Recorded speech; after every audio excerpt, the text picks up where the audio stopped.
Hi అండి, అందరూ ఎలాగున్నారు? పిల్లలకి సెలవులు వచ్చినాయి కదా, సెలవులు వచ్చిన గురించి మమ్మీ ఏదన్నా వండి అని చంపేస్తున్నారు.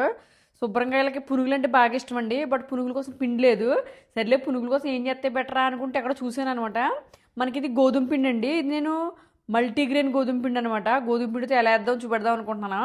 ఇదే ఒక కప్పు గోధుమ పిండి అండి. నేను ఫస్ట్ టైం వేస్తున్నాను. ఒక కప్పు గోధుమ పిండి అనుకోండి, మనకి అరకప్పు పెరిగేసుకోవాలన్నమాట. ఇంకొంచెం ఎక్కువ వేసినా పర్లేదు, ఎలాగో మజ్జిగలో కలుపుకుంటాం కాబట్టి ఇందులో వేస్తానండి.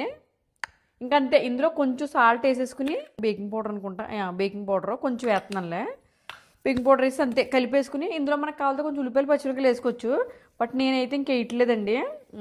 మళ్ళీ పిల్లల మధ్యలో ఇది ఉంది అది ఉంది అంటారేమో, మనకైతే మంచిగా వేసుకోవచ్చు. మరి వేసేద్దాం పునుగులు రండి. సో కలుపుకున్న తర్వాత ఇంకెలాగ వచ్చిందండి, ఇలాగా.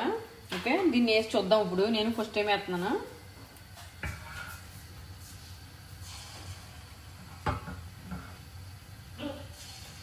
అలాగే మనకి ఎంత సైజు కావాలో అంత సైజు వేసుకోవడమేనండి. నేను ఎక్కడో చూసాను అనమాట.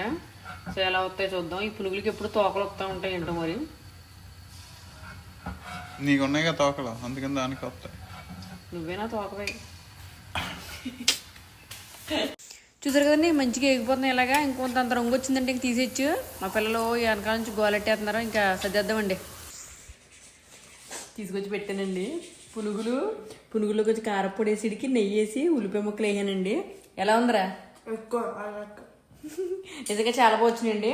సో పిల్లలకి బాగా నచ్చింది కాబట్టి చాలా బాగున్నాయండి. నిజంగా చాలా బాగున్నాయి. మీరు కూడా ఒకసారి ట్రై చేయండి. Bye bye.